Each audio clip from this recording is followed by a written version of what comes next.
আজ সময় এসেছে সাজাতে হবে এই দিনের বাগান, শুধু হেলায় খেলায় যেন কেটে না যায় সম্ভাবনার ক্ষণ। আজ সময় এসেছে সাজাতে হবে এই দিনের বাগান, শুধু হেলায় খেলায় যেন কেটে না যায় সম্ভাবনার ক্ষণ। আজ সময় এসেছে সাজাতে হবে এই দিনের বাগান, শুধু খেলায় খেলায় যেন কেটে না যায় সম্ভাবনার ক্ষণ। نحمده ونصلي على رسوله الكريم أما بعد فأعوذ بالله من الشيطان الرجيم بسم الله الرحمن الرحيم لقد كان لكم في رسول الله أسوة حسنة لمن كان يرجو الله واليوم الآخر وذكر الله كثيرا صدق الله العظيم رب اشرح لي صدري ويسر لي أمري واحلل عقدة من لساني يفقه قولي মিনার চট্টগ্রাম বিশ্ববিদ্যালয়ের আয়োজনে আজকের এই সিরাত প্রোগ্রামে আপনারা যারা উপস্থিত হয়েছেন তাদের সবাইকে জানাচ্ছি আন্তরিক শুভেচ্ছা এবং মোবারকবাদ। আহলান ওয়া সাহলান ওয়া মারহাবান বিকুম ফি হাযাল লিকা আত-তাইয়িব আল মুবারাক। আমরা শুরুতে আল্লাহ রাব্বুল ইজ্জা ওয়াল জালালের দরবারে শুকরিয়া জ্ঞাপন করছি, যিনি আমাদেরকে আজকের এই চমৎকার সন্ধ্যায় চট্টগ্রাম বিশ্ববিদ্যালয়ের সমাজ বিজ্ঞান অনুষদের এই চমৎকার অডিটোরিয়ামে আল্লাহ রাসূল সাল্লাল্লাহু আলাইহি ওয়া আলিহি ওয়াসাল্লামের পবিত্র সিরাত থেকে কিছু আলোচনা শুনবার জন্য আমাদেরকে একত্রিত হওয়ার সুযোগ করে দিয়েছেন। আমরা সবাই কালিমাত শুকর পড়ে নিচ্ছি আলহামদুলিল্লাহ। আজকের এই চমৎকার সিরাত প্রোগ্রামে উপস্থিত আছেন চট্টগ্রাম বিশ্ববিদ্যালয়ের সম্মানিত প্রভিসি মহোদয়, বিভিন্ন অনুষদের সম্মানিত ডিন মহোদয়, head of the departments, professors, ডিগনেটারিজ এবং আমার প্রিয় শিক্ষার্থী ভাই এবং বন্ধুরা, প্রিয় ভাইয়েরা এবং বোনেরা, আমি সবাইকে আবারও আন্তরিক শুভেচ্ছা জানিয়ে শুরু করছি। এখানে অনেক বিদগ্ধ স্কলার্স যারা বেসিকলি আমার উস্তাদ সমতুল্য স্টেজে এবং অডিয়েন্সের সারিতে বসে আছেন। আমি আলোচনা না করে স্যাররা যদি আলোচনা করতেন, সেটা যদি আমি শুনতে পারতাম, হয়তো আমি অনেক কিছু শেখার সুযোগ আমার হতো। তারপরেও স্যারদের আদেশক্রমে সামান্য কিছু কথা আমি আজকের এই প্রোগ্রামে উপস্থাপনের চেষ্টা করব ইনশাআল্লাহ বিইذنিল্লাহ। যে টপিকটির উপর আজকের সিরাত প্রোগ্রামে কিছু কথা আমি উপস্থাপন করবার চেষ্টা করব সেটা হচ্ছে প্রফেটিক লিডারশিপ, অর্থাৎ নবুবী নেতৃত্ব। আল্লাহ রাসূল সাল্লাল্লাহু আলাইহি ওয়াসাল্লামের নেতৃত্বের ধরন কেমন ছিল, কৌশলগুলো কেমন ছিল, স্ট্র্যাটেজি কেমন ছিল, রূপরেখা কেমন ছিল, এবং সেখান থেকে লেসন নিয়ে বর্তমান নেতৃত্বকে আমরা কিভাবে আরও ডেভেলপ করতে পারি, ইমপ্রুভ করতে পারি, এ নিয়ে সামান্য কিছু কথা আজকের এই প্রোগ্রামে আমি উপস্থাপন করার চেষ্টা করব ইনশাআল্লাহ বিইذনিল্লাহ। তো মূল আলোচনাতে যাওয়ার আগে আমাদের শুরুতে নেতৃত্ব জিনিসটা কি, what is leadership, what is the essence of leadership, এই বিষয়টা ক্লিয়ার হইতে হবে। এটা ক্লিয়ার হলে আমরা পুরো আলোচনাটা খুব ভালো করে উপভোগ করতে পারবো ইনশাআল্লাহ। আমি অডিয়েন্সের মধ্য থেকে শুনতে চাই যে নেতৃত্ব বলতে আমরা আসলে কি বুঝি, হোয়াট ইজ লিডারশিপ। কেউ কি আপনারা বলবেন যে হোয়াট ইজ লিডারশিপ, নেতৃত্ব মানে কি? জি, নেতৃত্ব মানে নেতা, তারপরে ওদিকে nose the way, shows the way, goes the way, যে রাস্তা চিনে, রাস্তা দেখায়, নিজে রাস্তা দিয়ে হাঁটে, সে নেতা। আর মাশাআল্লাহ, এদিকে ন্যায়ের পথে বা সঠিক পথে পরিচালনা করা। পেছনে এক হাত দেখা যায়, ওই যে এক ভাই। What is leadership to you, বলেন। আচ্ছা,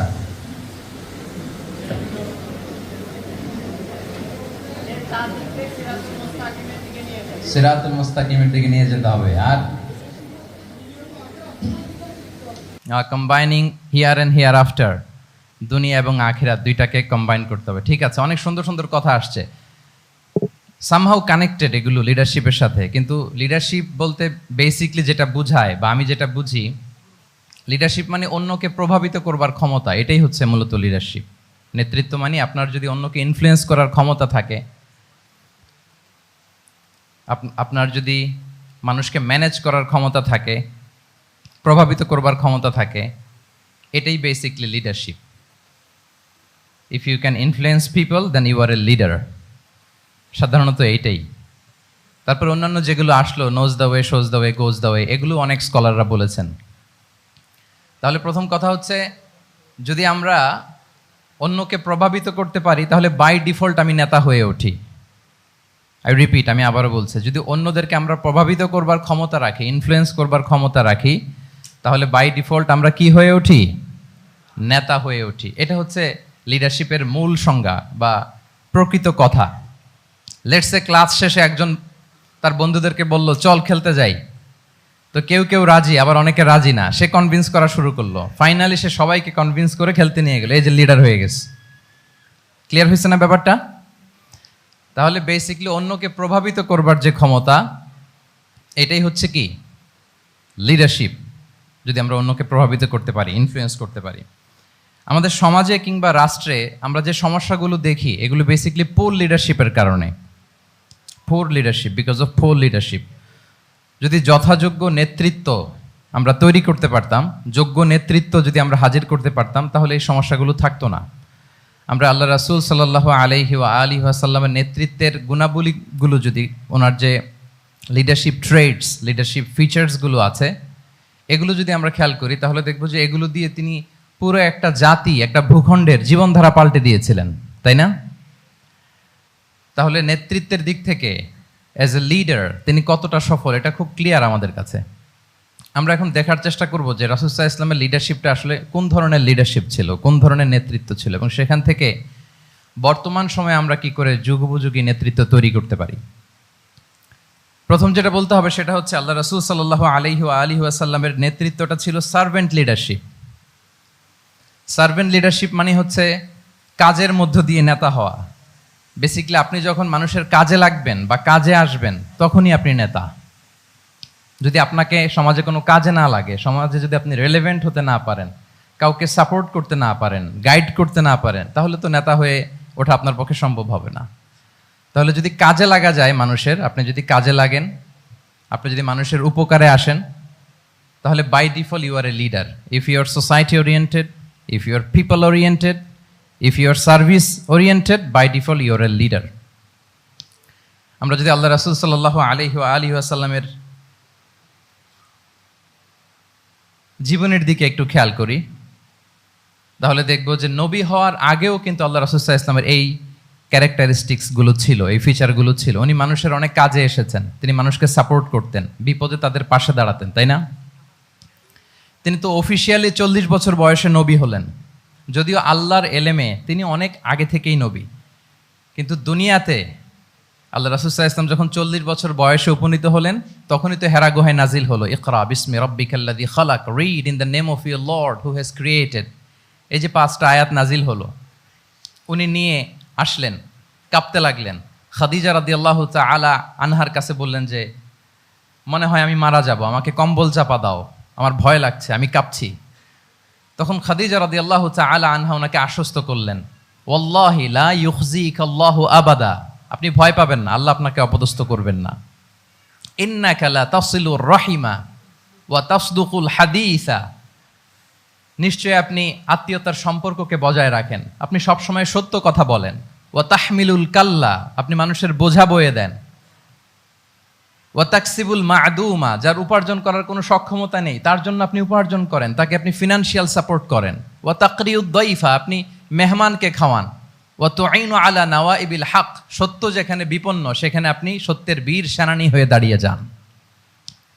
তো এই ফিচার যাদের মধ্যে থাকে, এমন ব্যক্তিত্বকে আল্লাহ তাআলা কখনোই অপমান করতে পারেন না। আপনি চিন্তিত হবেন না, ডোন্ট ওয়ারি অ্যাবাউট ইট, কোনো ভয় নাই, কোনো চিন্তা নাই, আপনি আশ্বস্ত হন। তাহলে দেখেন, এই যে 6টা গুণের কথা খাদিজা রাদিয়াল্লাহু তাআলা আনহা বললেন, এগুলো কিন্তু রাসূল সাল্লাল্লাহু আলাইহি ওয়াসাল্লাম নবী হওয়ার আগের গুণ।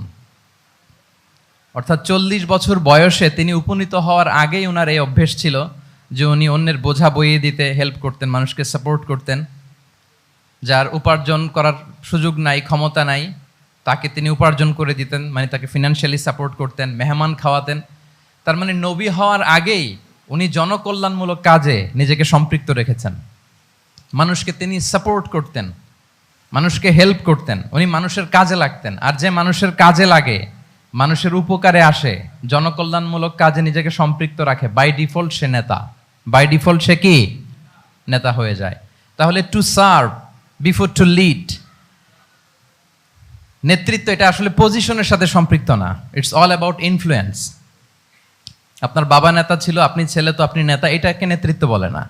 আপনি যদি মানুষকে প্রভাবিত করবার ক্ষমতা হাসিল করেন, মানুষের কাজে আসেন, আপনাকে যদি সমাজে কাজে লাগে, আপনি মানুষকে সাপোর্ট করেন, তখন আপনি নেতা হয়ে ওঠেন। তাহলে রাসূল সাল্লাল্লাহু আলাইহি ওয়াসাল্লামের লিডারশিপটা যদি বুঝতে হয়, প্রথম কথা হচ্ছে ওনার লিডারশিপের প্যাটার্নটা ছিল সার্ভেন্ট লিডারশিপ, মানে সার্ভিস দেওয়ার মধ্য দিয়ে উনি নেতা বনে গেছেন। নবী হওয়ার আগেই ওনার মধ্যে এই ট্রেড ছিল, উনি মানুষকে সার্ভিস দিতেন। আরবিতেও একটা কথা আছে, সাইয়্যিদুল কওমি খাদিমুহুম, মানে যিনি সমাজের নেতা তিনি হবে সমাজের সবচেয়ে বড় খাদেম। যিনি নেতা হবেন তিনি সমাজের সবচেয়ে বড় কি হবেন? খাদেম হবেন। তাহলে রাসূলুল্লাহ সাল্লাল্লাহু আলাইহি ওয়াসাল্লামের লিডারশিপটা ছিল সার্ভেন্ট লিডারশিপ। আমি টোটাল, যদি সময় আমাকে পারমিট করে, বসার যে সিটিং ক্যাপাসিটি তার চেয়ে শ্রোতা মাশাআল্লাহ অনেক বেশি, সাফোকেটিংও হচ্ছে। যদি আপনারা অধৈর্য না হয়ে যান, মোট 12টা পয়েন্ট আলোচনা করবার চেষ্টা করবো ইনশাআল্লাহ বিইذنিল্লাহ। তাহলে প্রথম পয়েন্টটা হচ্ছে, আমি আবার মাঝে মাঝে একটু জিজ্ঞেস করব, দেখবো যে আছেন কিনা আমার সাথে। প্রথম পয়েন্টটা কি? এই তো বলতে পারছে একজন, সবাই বলি প্রথম পয়েন্টটা কি? সার্ভেন্ট লিডারশিপ, মানে to serve before to lead. নেতা হওয়ার আগে খাদেম হইতে হবে। কি হইতে হবে? খাদেম হইতে পারলে আপনি বাই ডিফল্ট কি নেতা। তাহলে আল্লাহ রাসূল সাল্লাল্লাহু আলাইহি ওয়াসাল্লামের নেতৃত্বের প্রথম কথা হচ্ছে ওনার লিডারশিপ প্যাটার্নটা ছিল সার্ভেন্ট লিডারশিপ। এটা হচ্ছে নাম্বার 1। 2 নাম্বার কথা হচ্ছে নেতৃত্বের জন্য যেটা লাগে সেটা হচ্ছে কম্পিটেন্স। কিছু কম্পিটেন্স লাগে, এর মধ্যে অন্যতম কম্পিটেন্স হচ্ছে অ্যালোকুয়েন্স, বাগ্মিতা, বক্তব্যের পারঙ্গমতা, এটা লাগে। মানে যিনি নেতা হবেন তিনি কথা বলতে জানতে হবে, কথা বলতে পারতে হবে। এবার বলেন তো, আল্লাহ রাসূল সাল্লাল্লাহু আলাইহি ওয়াসাল্লামের এই কোয়ালিটিটা ছিল কি ছিল না? অসাধারণ কমিউনিকেশন স্কিল ছিল আল্লাহ রাসূল সাল্লাল্লাহু আলাইহি ওয়াসাল্লামের। এবং ওনার পাবলিক স্পিকিং এর যে কি দক্ষতা, আমরা ওনার বিভিন্ন বক্তব্যে, ওনার জুমার খুতবায়, ওনার বিভিন্ন আলোচনায়, বক্তব্যগুলো থেকে আমরা বুঝতে পারি। তাহলে নেতা হইতে হলে তার এলোকোয়েন্স লাগে, বাগ্মিতা লাগে। একজন মানুষ সর্বপ্রথম কোন জিনিসের প্রেমে পড়ে জানেন? কথার প্রেমে পড়ে। কিসের? কথার প্রেমে পড়ে। কথার ধরন, কণ্ঠস্বর, তার অ্যাটিটিউড, তার শব্দের জাদু, এটা মানুষের হৃদয়কে জয় করে ফেলে। আল্লাহ রাসূল সাল্লাল্লাহু আলাইহি ওয়াসাল্লাম তিনি নিজেও বলেছেন, ওয়া ইন্না মিনাল বায়ানি লা সিহরা, কিছু কিছু বক্তব্যের মধ্যে জাদু আছে। তো রাসূল সাল্লাল্লাহু আলাইহি ওয়াসাল্লামের এই এলোকোয়েন্স ছিল। এলোকোয়েন্স, তিনি বলতেন উতিতু জাওয়ামিউল কালিম, আল্লাহ তাআলা আমাকে সর্বমর্ম বাচন ভঙ্গির অধিকারী করেছেন। মানে উনি যেটা বলতেন এটা ছিল very precise in wording but comprehensive in meaning. Precise in wording, শব্দের বিবেচনা এটা খুবই precise and clear, but comprehensive in meaning. এটার যে দোতনা, এটার যে appeal to the heart of the people, to the heart of the listener, এটা অসাধারণ, মানুষের হৃদয়কে জয় করে ফেলতো। আল্লাহু আকবার। তাহলে নেতা হইতে হইলে তার কমিউনিকেশন স্কিল লাগবে। কি বলেন? লাগবে? এখন নেতা আসছে, উনি বক্তব্য করতে পারতেছে না, তাহলে কি নেতা হইতে পারবে? পারবে না। তাহলে পাবলিক স্পিকিং, কমিউনিকেশন স্কিল, এটা ইটস এ মাস্ট, এটা নেতার লাগবে।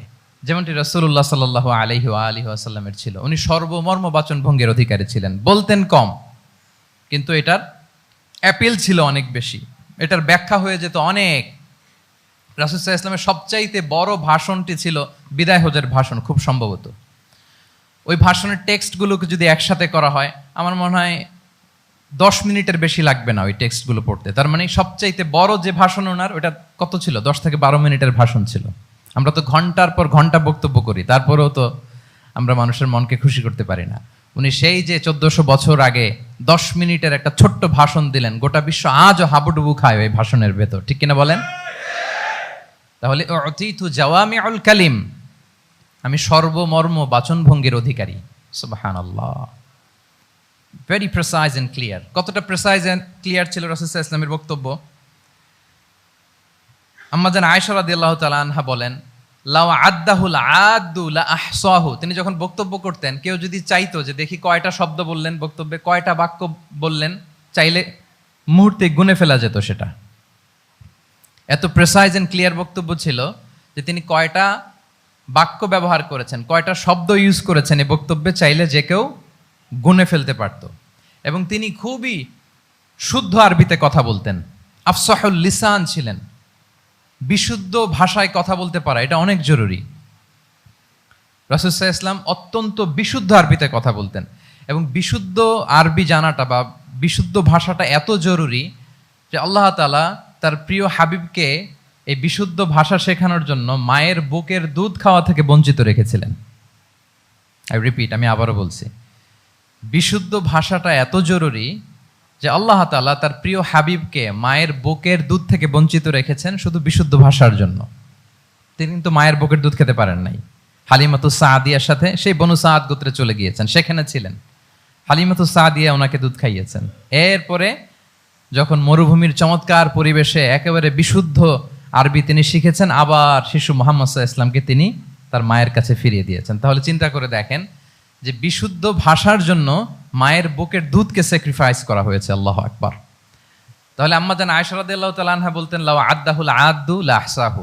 চাইলে যে কেউ গুনতে পারতো যে তিনি প্রিয় নবীজি কয়টা বাক্য বললেন, কয়টা শব্দ। এত প্রিসাইজ এন্ড ক্লিয়ার ছিল। অন্য বর্ণনায় এসেছে, কানা ইয়াতাকাল্লামু বিকালামিন বাইনাহু ফাসলুন। তিনি এমন ভাবে কথা বলতেন, কথার মাঝখানে মাঝখানে পজ দিতেন। কে দিতেন? পজ দিতেন, মানে একটু থামতেন যাতে করে শ্রোতারা বুঝতে পারে।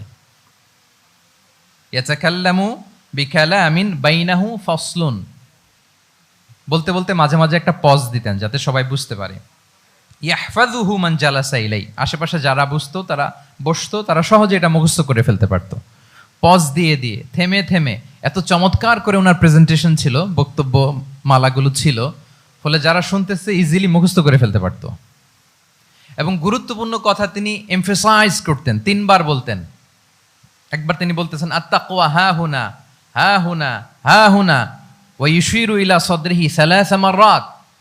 তাকওয়াকে তিনি এখানে রেফার করেছেন। আমরা তো মনে করি তাকওয়া সব ঢুকে গেছে এখানে, তাকওয়া ঢুকে গেছে টুপিতে, তাকওয়া ঢুকে গেছে জামাতে। এগুলো তাকওয়ার একটা নমুনা, কিন্তু আল্লাহ রাসূল সাল্লাল্লাহু আলাইহি ওয়াসাল্লাম বলেছেন তাকওয়া এখানে এখানে এখানে।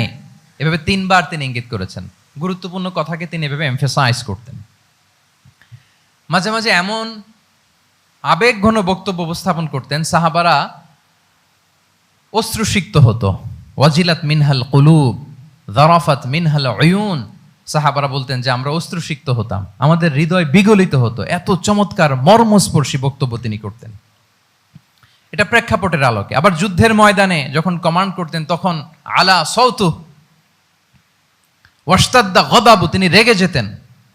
উঁচু কণ্ঠে তিনি কথা বলতেন, মনে হচ্ছে একজন সেনাবাহিনীর কমান্ডার তার ব্যাটালিয়নকে কমান্ড করছেন। আল্লাহু আকবার।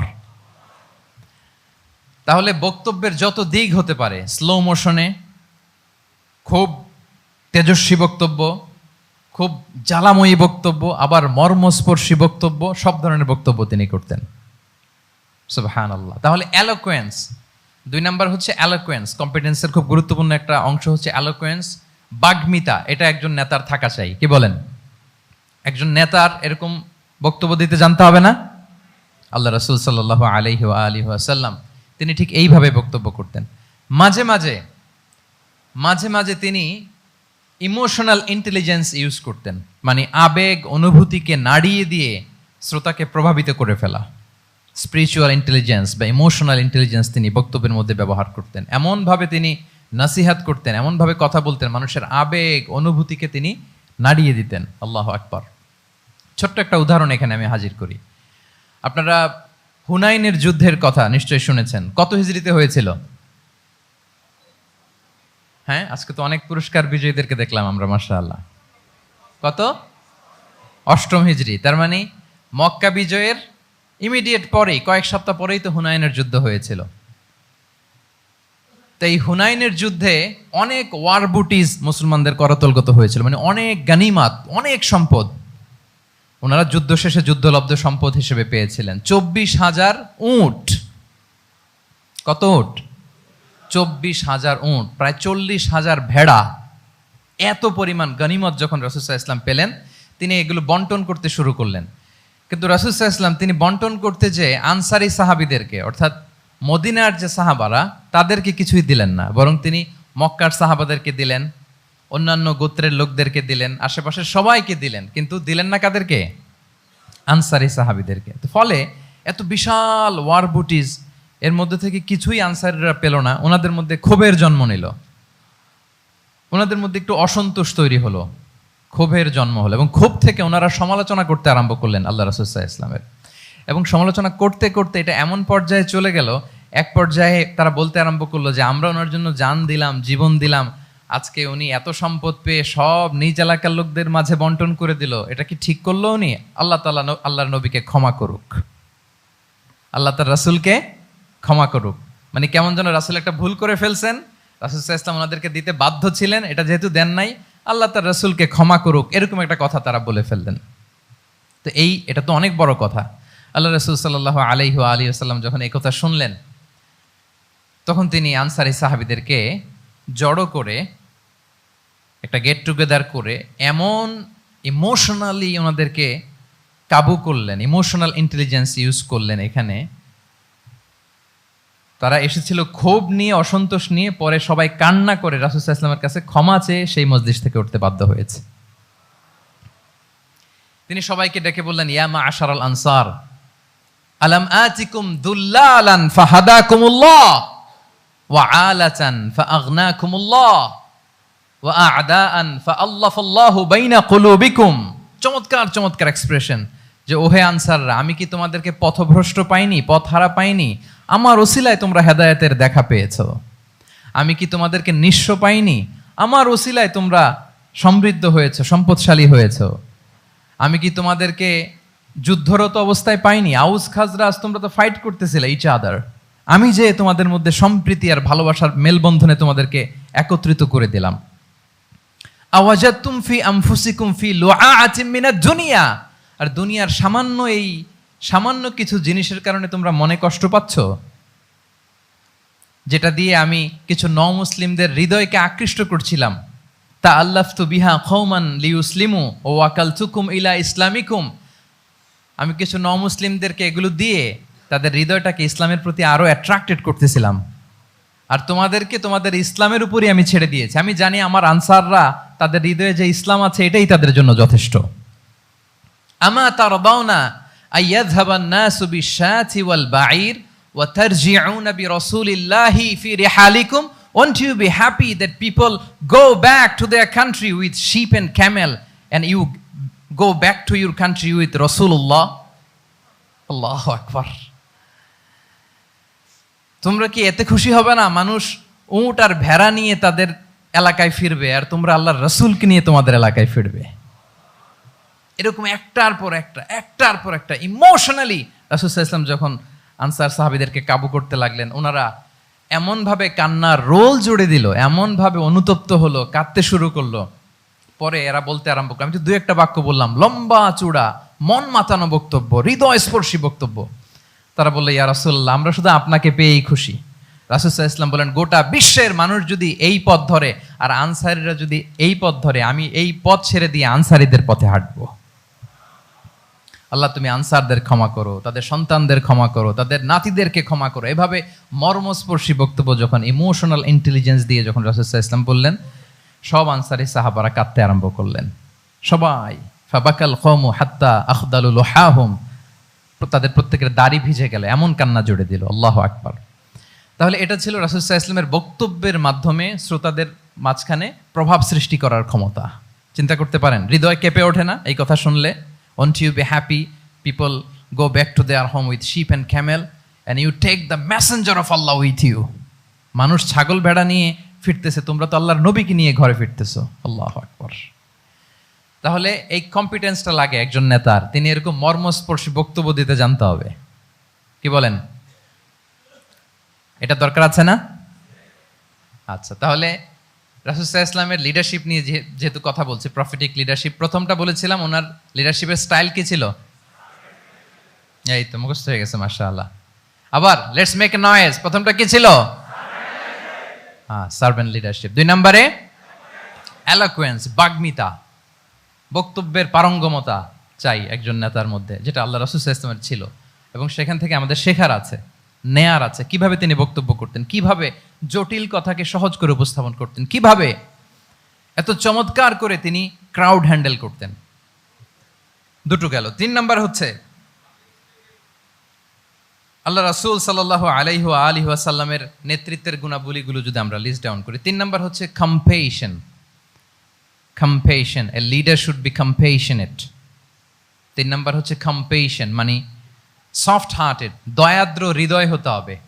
আপনি মানুষের দুঃখ যদি আপনাকে কাঁদায় তবেই আপনি নেতা। কি বলেন? মানুষের দুঃখ দেখে, কষ্ট দেখে যদি আপনার মধ্যে কান্না আসে বুক ফেটে, তবেই আপনি নেতা।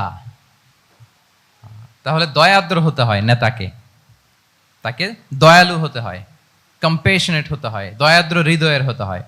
আমরা আল্লাহ রাসূল সাল্লাল্লাহু আলাইহি ওয়াসাল্লামের দিকে যদি তাকাই, ওনার তো একটা উপাধি হচ্ছে রাহমাতাল লিল আলামিন। আল্লাহ রাসূল সাল্লাল্লাহু আলাইহি ওয়াসাল্লামের উপাধি কি? ওমা আরসালনাকা ইল্লা রাহমাতাল লিল আলামিন, we have not sent you but as mercy for all the worlds. নবী হে, আপনাকে সবার জন্য আমি মার্সি করে পাঠিয়েছি, রাহমা করে পাঠিয়েছি। আপনি সবার জন্য রহমত, মানুষের জন্য, ম্যানকাইন্ড, জিনকাইন্ড, অ্যানিমালস, সবার জন্য আপনি রাহমা, মার্সি।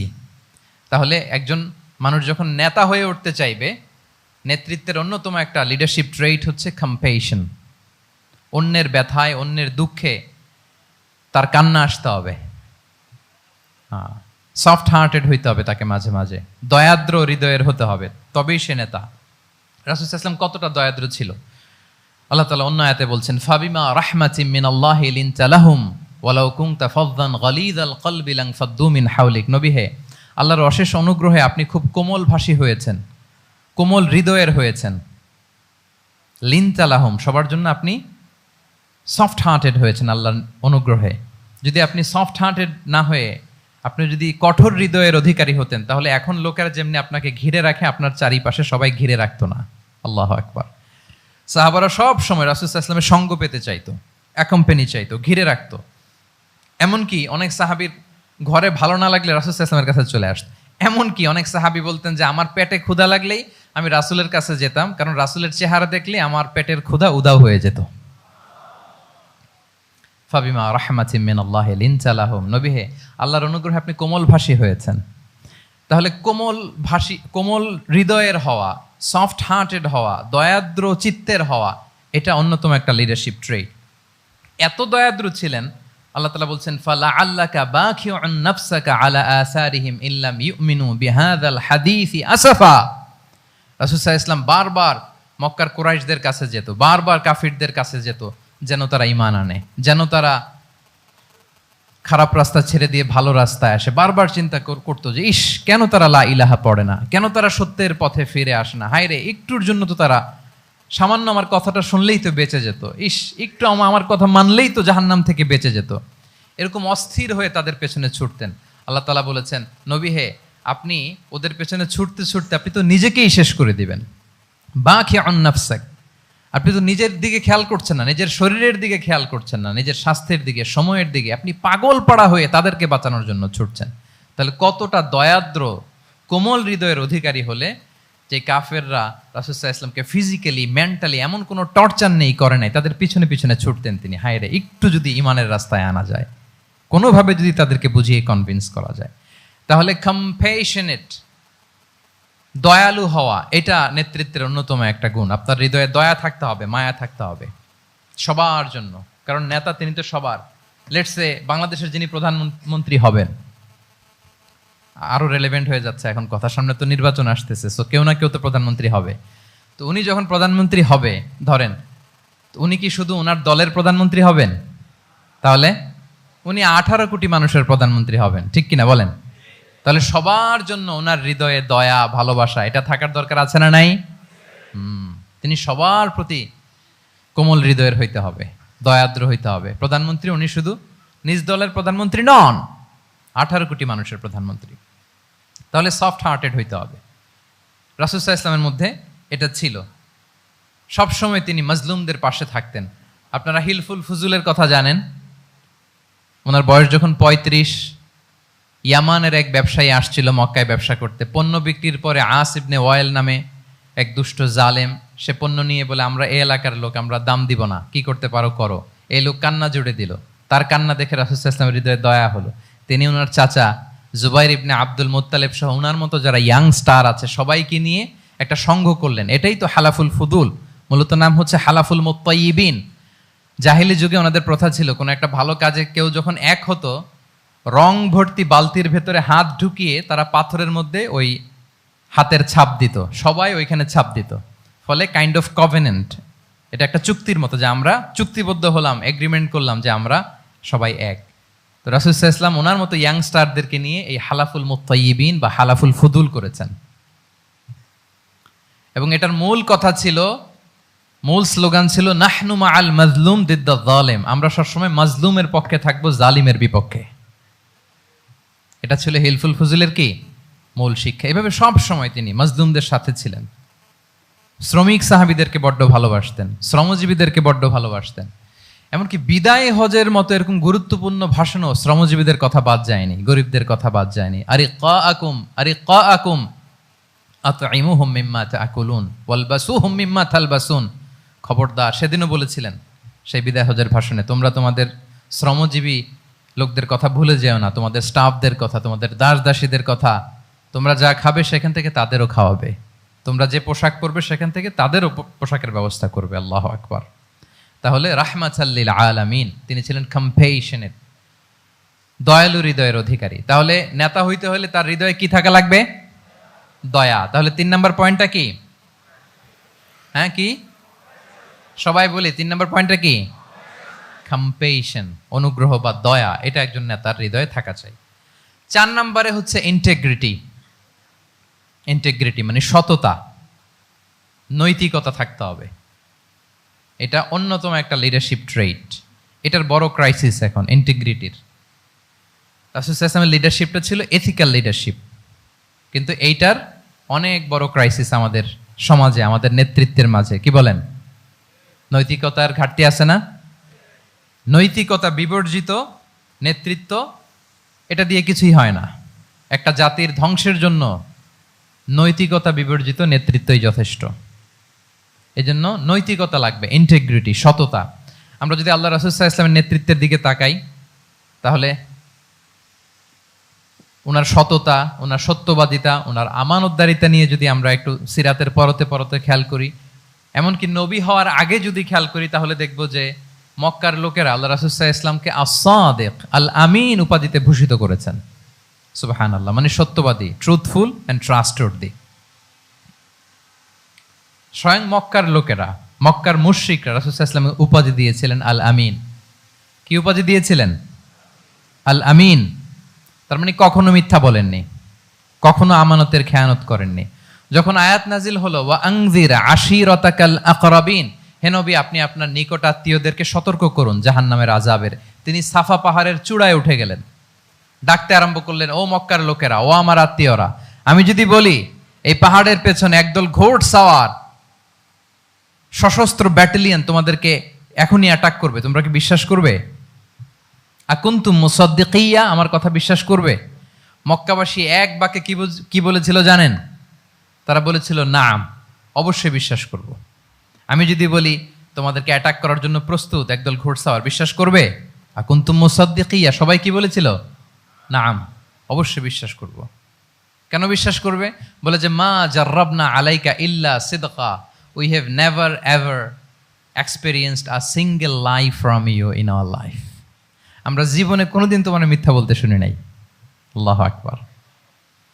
তাহলে দেখেন এই বাক্যটার ওজন কত দেখেন, মা জাররাবনা আলাইকা ইল্লা সিদকান, আমরা কখনো তোমার থেকে মিথ্যা শুনি নাই। তার মানে এক বাক্যে রাসূল সাল্লাল্লাহু আলাইহি ওয়াসাল্লামের বিগত 40 বছরের হিস্ট্রি ফুটে উঠছে। কি বলেন? বিগত 40 বছরের হিস্ট্রি এই বাক্যে আছে না নাই? মা জাররাবনা আলাইকা ইল্লা সিদকা, আমি তো কোনোদিন মিথ্যা শুনি নাই তোমার জবান থেকে, তো কেন বিশ্বাস করব না? কি নিঃসংকোচ স্বীকৃতি এলাকার লোকদের, জীবনে আমরা কোনোদিন তোমার মুখ থেকে মিথ্যা শুনি নাই, তো তুমি যদি বলো যে ঘোড়সাওয়ার অ্যাটাক করার জন্য রেডি, অবশ্যই বিশ্বাস করবো তুমি সত্যবাদী। আল্লাহু আকবার। এইটা আমাদের সমাজে অনেক বড় ক্রাইসিস, আমানতদারিতা, ট্রাস্টওয়ার্দিনেস, মানে উল্টা হয়ে গেছে। যেটা সবচেয়ে ইন্টিগ্রিটি বেশি দরকার ছিল, এটা আমাদের কম। সো এখান থেকে আমাদের শিখতে হবে, অনেক কিছু রিভাইজ করতে হবে আমাদেরকে। এই যে নতুন বাংলাদেশের চমৎকার সময় এসেছে, আর 54 বছরও হয়তো আমরা এই সুযোগ পাবো না, ঠিক কিনা? এজন্য আমাদেরকে শিখতে হবে রাসূল সাল্লাল্লাহু আলাইহি ওয়াসাল্লামের যে ইন্টিগ্রিটি, ওনার যে ট্রাস্টওয়ার্দিনেস, এই আমানতদারিতা থেকে আমাদেরকে শিখতে হবে। আমাদের নেতাদেরকেও আমানতদার হইতে হবে। প্রিয় ভাইয়েরা, তাহলে নেতাকে আস্থার জায়গা তৈরি করে নিতে হয়। রাসূল সাল্লাল্লাহু আলাইহি ওয়াসাল্লাম এটা ধীরে ধীরে তৈরি করেছেন। আপনারা জানেন যে উনি নবুয়তের আগে পার্টনারশিপে বিজনেস করতেন খাদিজা রাদিয়াল্লাহু তাআলা আনহার সাথে, মানে খাদিজা রাদিয়াল্লাহু তাআলা আনহার ইনভেস্টমেন্ট আর উনি শ্রম দিতেন। তো উনি সিরিয়াতে গিয়েছেন পণ্য নিয়ে, মালামাল নিয়ে। ওনার ব্যবসা বাণিজ্যের ধরন কেমন এটা দেখবার জন্য খাদিজা রাদিয়াল্লাহু তাআলা আনহা ওনার এক বান্ধবীকে পাঠিয়েছিলেন ওই ক্যারাভ্যানে, ওই কাফেলায়। নাম ছিল মাইসারা। কি নাম? মাইসারা। তো মাইসারাকে বলেছে, মাইসারা তুমি দেখবা যে টাকা পয়সা আবার উল্টাপাল্টা করে কিনা, ঠিকঠাক মতো ব্যবসা করে কিনা, আমার huge investment, on behalf of me তুমি এই ক্যারাভানে থাকবে আর দেখবে যে মোহাম্মদ ঠিকঠাক বিজনেসটা করে কিনা। আল্লাহু আকবার। মাইসারা এই সফর শেষে এসে খাদিজা রাদিয়াল্লাহু তাআলা আনহার কাছে এমন পজিটিভ রিভিউ দিয়েছে, এই রিভিউ শুনেই খাদিজা রাদিয়াল্লাহু তাআলা আনহা বিষ্ণু ইসলামকে বিয়ে করার জন্য রাজি হয়ে গেছেন। আলহামদুলিল্লাহ। মাইসারা এসে রিভিউ দিতে লাগলো যে মোহাম্মদ সে সবার চেয়ে আলাদা সাল্লাল্লাহু আলাইহি ওয়াসাল্লাম। তার ওঠা বসা, তার চলন বলন, তার কথন, তার ডিলিংস, তার লেনদেন সব আলাদা, অসাধারণ তিনি। আল্লাহু আকবার, তিনি অসাধারণ। তাহলে মাইসারার রিভিউ শুনে আল্লাহু আকবার খাদিজা রাদিয়াল্লাহু তাআলা আনহা তিনি অবাক হয়ে গেলেন এবং তিনি বিয়ের প্রস্তাব পাঠালেন। রাসূল সাল্লাল্লাহু আলাইহি ওয়াসাল্লামের এই আমানতদারিতায় মুগ্ধ হয়ে কি করলেন? বিয়ের প্রস্তাব পাঠালেন। তাহলে কি পরিমাণে ট্রাস্টওয়ার্দিনেস ওনার ছিল। এবং মজার ব্যাপার, আরো মজার ব্যাপার হচ্ছে মক্কার কুরাইশরা, মক্কার লোকেরা রাসূল সাল্লাল্লাহু আলাইহি ওয়াসাল্লামের কাছে এসে আমানতের সম্পদ গচ্ছিত রাখতো। আবু জাহেলের কাছে রাখতো না, উতবা, শাইবা, ওয়ালিদ ইবনে মুগিরা কারো কাছে রাখতো না। খেয়াল করে দেখেন, দল করে আবু জাহেলের, দল করে কার? কিন্তু আমানত রাখে কার বাসায়? কি অবাক করা কাণ্ড না? কর্মী হচ্ছে আবু জাহেলের, কিন্তু আমানতের সম্পদ রাখে কার কাছে? মুহাম্মদ সাল্লাল্লাহু আলাইহি ওয়াসাল্লামের বাসায়। রাসূল সাল্লাল্লাহু আলাইহি ওয়াসাল্লাম যেদিন হিজরত করবেন, উনি সাইয়েদনা আলী রাদিয়াল্লাহু তাআলা আনহুকে অ্যাসাইন করে গিয়েছেন যে আলী তুমি থাকো, তুমি কয়েকদিন পরে মদিনায় হিজরতে যাবা, আমার কাছে যত আমানতের সম্পদ আছে এগুলো তুমি আগে বিলি করে তারপরে যাবে। রাসূল সাল্লাল্লাহু আলাইহি ওয়াসাল্লাম আবু বকর রাদিয়াল্লাহু তাআলা আনহুকে নিয়ে চলে গেলেন। আলী রাদিয়াল্লাহু তাআলা আনহুর টানা 3 দিন লেগেছে যে ডিপোজিটগুলো রাসূল সাল্লাল্লাহু আলাইহি ওয়াসাল্লামের কাছে ছিল, আমানতের যেই জিনিসগুলো ছিল এগুলো বন্টন করতে সাইয়েদনা আলী রাদিয়াল্লাহু তাআলা আনহু 3 দিন সময় নিয়েছেন। 3 দিন। এত পরিমাণ আমানতের সম্পদ রাসূল সাল্লাল্লাহু আলাইহি ওয়াসাল্লামের কাছে ছিল। আল্লাহু আকবার। তাহলে এই আমানতদারিতা, সততা, অনেস্টি, ট্রাস্টওয়ার্দিনেস এটা অনেক জরুরি নেতৃত্বের জন্য। নেতা হতে চাইলে তাকে আমানতদার হইতে হবে। যদি একজন ট্রু লিডার কেউ হতে চায়, তার মধ্যে আমানতদারিতা চাই। কি চাই? আমানতদার। তাহলে ইন্টিগ্রিটি। 4 নম্বর পয়েন্ট কি ছিল? ইন্টিগ্রিটি। আপনারা বোরিং হচ্ছেন না তো? কষ্ট হচ্ছে? আচ্ছা, 5 নম্বরে হচ্ছে good interaction with followers. Good interaction with followers মানে নেতার তার ফলোয়ারের সাথে কি লাগবে? ভালো ইন্টারেকশন লাগবে, সুন্দর একটা সম্পর্ক লাগবে, ভালো বোঝাপড়া চাই। একজন ভালো নেতৃত্বের বৈশিষ্ট্য হচ্ছে নেতা তার ফলোয়ারের সাথে কি করবে? ইন্টারেক্ট করবে। এখানেই বস আর লিডারের মধ্যে পার্থক্য। বস কি করে? খালি হুকুম, অর্ডার করে শুধু। বসের কাজ হচ্ছে এই ডুজ অ্যান্ড ডোন্টস বলে দেয়, এইটা করা যাবে, ওইটা করা যাবে, মানে অর্ডার করে, ডিরেক্ট করে। কিন্তু লিডার কি করে? গাইড করে, মেন্টরিং করে, ইন্সপায়ার করে, মোটিভেট করে। So here is the difference between leader and boss. তাহলে বসই হওয়া যাবে না। নেতা হইতে চাইলে বসই হওয়া যাবে না। You have to interact with your followers. আপনার ফলোয়ারের সাথে ইন্টারাকশন লাগবে, তবেই আপনি নেতা। আমরা দেখি রাসূল সাল্লাল্লাহু আলাইহি ওয়াসাল্লামের কেমন ইন্টারাকশন ছিল। রাসূল সাল্লাল্লাহু আলাইহি ওয়াসাল্লাম যে কোনো বড় ডিসিশনে সাহাবাদের সাথে কনসালটেশন করতেন, পরামর্শ করতেন, তারপরে সিদ্ধান্ত নিতেন। ওয়াশাবিরহুম ফিল আমর, এই আয়াতের ভিত্তিতে তিনি সবার সাথে কি করে নিতেন? সাহাবাদের সাথে পরামর্শ করে নিতেন। আপনারা দ্বিতীয় হিজরির যে বদরের যুদ্ধের কথা জানেন, বদরের প্রান্তরটা মদিনা থেকে প্রায় 130 কিলো দক্ষিণ পশ্চিমে। তো ওখানে গেলেন মদিনা থেকে তিনি, যাওয়ার পরে এক জায়গায় তিনি সেনা ক্যাম্প স্থাপন করলেন। স্থাপন করার পরে হাব্বাব ইবনুল মুনজির রাদিয়াল্লাহু তাআলা আনহু তিনি জিজ্ঞেস করলেন, ইয়া রাসূলুল্লাহ, এই যে আপনি এই জায়গায় বদরের প্রান্তরে সেনা শিবির স্থাপন করলেন, সেনা ক্যাম্প স্থাপন করলেন, এটা কি আল্লাহর দেখিয়ে দেয়া কোনো জায়গা নাকি আপনার ইচ্ছায়? তিনি বললেন, আমানজিলান আনসালাকাল্লাহু লাইসা লানা আন নাতাকদ্দামাহু ওয়ালা নাতাআখারা আনহু। এটা কি একেবারে ফিক্সড আল্লাহর পক্ষ থেকে ওহী যে এখানেই সেনা শিবির স্থাপন করতে হবে, নাকি আমহুয়া রা'য়ু ওয়াল হারবু ওয়াল মাকিদা, নাকি এটা যুদ্ধের কৌশল হিসেবে আপনি নিজ থেকে করেছেন? রাসূল সাল্লাল্লাহু আলাইহি ওয়াসাল্লাম বললেন, না, এটা কোনো ওহী না। আমার কাছে মনে হয়েছে, আমার যে অ্যানালিসিস, আমার মনে হয়েছে বদরের যুদ্ধে এখানেই আমাদের পজিশনিংটা হইলে ভালো হয়। হাব্বাব ইবনে মুনজির রাদিয়াল্লাহু তাআলা আনহু বলেন, না, ইদান লাইসা হাযা বিমানসিল ইয়া রাসূলুল্লাহ, তাহলে এইখানে যদি আপনার নিজ থেকে আপনি এটা ডিসাইড করেন, আমি আপনার অনুমতিক্রমে বলতে চাই ইয়া রাসূলুল্লাহ, এটা সুন্দর জায়গা হয়নি। সুন্দর জায়গা হয়নি? তাহলে কোথায়? হাব্বাব বললেন, ওইখানে, ওই যে বদরের একটা কুয়া আছে, এখানে পানির সোর্স আছে, আমরা যদি ওইখানে একটা ব্লকেট দিয়ে দাঁড়াতে পারি, তাহলে কোরাইশরা এসে আর পানি খেতে পারবে না, ওরা পানি না খেয়েই মরবে, যুদ্ধেও মরবে, পানির অভাবেও মরবে। আল্লাহু আকবার। এক মুহূর্ত দেরি করলেন না রাসূল সাল্লাল্লাহু আলাইহি ওয়াসাল্লাম। এই অপিনিয়ন পাওয়ার সাথে সাথেই বললেন, এই সেনা ক্যাম্প এখান থেকে উঠে হাব্বাব যেখানে বলেছে ওইখানে যে সেনা শিবির স্থাপন করো। এক সেকেন্ডও দেরি করেন নাই। তাহলে কোনো ইগোইস্টিক ঝামেলা ছিল না, ভেরি অ্যাকোমোডেটিভ ছিলেন রাসূল সাল্লাল্লাহু আলাইহি ওয়াসাল্লাম। আমরা অনেক সময় নতুন কোনো কথা শুনলে, কোনো রিফর্ম শুনলে, শ্রোতাদের মধ্যে থেকে কিছু একটা শুনলে আটকে উঠি, চেঞ্জ করতে চাই না, রিজিড হয়ে থাকে। এই রিজিডিটি রাসূল সাল্লাল্লাহু আলাইহি ওয়াসাল্লামের মধ্যে ছিল না, ভেরি অ্যাকোমোডেটিভ ছিলেন, ইজিলি ওপেন আপ করতে পারতেন। মুহূর্তেই বলেন, ঠিক আছে, আমি যেখানে করেছি আসলে ঠিক হয় না, হাব্বাব যেখানে বলেছে সবাই ওখানে যে সেনা ক্যাম্প স্থাপন করো। আল্লাহু আকবার। উনি চাইলে বলতে পারতেন, এই হাব্বাব, তুমি কি আমার চেয়ে বেশি বুঝো? আমি তো নবী, তুমি আমার উম্মাহ, আমার কাছে ওহী আসে। কোনো ধরনের আর্গুমেন্টে না, যে সরাসরি রাসূল সাল্লাল্লাহু আলাইহি ওয়াসাল্লাম এটাকে মেনে নিলেন। আল্লাহু আকবার। তাহলে এই যে ইন্টারাকশন, দেখেন কত চমৎকার ইন্টারাকশন ছিল সাহাবীদের সাথে রাসূলুল্লাহ সাল্লাল্লাহু আলাইহি ওয়া আলিহি ওয়াসাল্লামের। তাহলে good interaction with your followers, এটা জরুরি। আমরা যদি খন্দকের ঘটনা দেখি, খন্দকের যে পরীক্ষা খনন করা হয়েছিল, এটা কিন্তু কোনো মদিনার বা মক্কার কোনো আরাবিয়ান সাহাবাদের কাছ থেকে এই পরামর্শ আসেনি। এসেছে কার কাছ থেকে? সালমান আল ফারিসি। বাড়ি কই? সেই ইরান, ইয়ামান না, ইরানে। উনি হি ওয়াজ পার্সিয়ান, উনি ইরান থেকে আসছে। ফারিসি, সালমান আল ফারিসি, পারস্য থেকে আসা। ওনার কথা অনুযায়ী তিনি বলেছেন সালমানু মিন্না আহলাল বাইত, ওনাকে আহলে বাইতের স্ট্যাটাস তিনি দিয়েছেন। আল্লাহু আকবার। তাহলে ইজিলি তিনি সাহাবীদের কাছ থেকে চমৎকার অপিনিয়ন আসলে সেটাকে পিক করতেন এবং তাদের সাথে চমৎকার ইন্টারাকশন ছিল। সাহাবীদের সাথে, ফলোয়ারদের সাথে ওনার কতটা গভীর ইন্টারাকশন ছিল, ছোট্ট একটা হাদিস বলে, হাদিসটা সহিহ মুসনাদে আহমদ ইবনে হাম্বালে এসছে, আমি এই পয়েন্টটা শেষ করছি। রাসূল সাল্লাল্লাহু আলাইহি ওয়াসাল্লামের যুগে এক সাহাবী ছিল, তার নাম ছিল জাহির ইবনে হারাম আল আশজাঈ। জাহির, সাহাবীর নাম কি? সবাই বলুন, কি নাম? জাহির রাদিয়াল্লাহু তাআলা আনহু। উনি মদিনায় থাকতেন না, উনি মরুপল্লীতে থাকতেন, মানে বেদুইন ছিলেন আর কি। মদিনা তো শহর, সিটি, উনি সিটিতে থাকতেন না, উনি থাকতেন মরুপল্লীতে।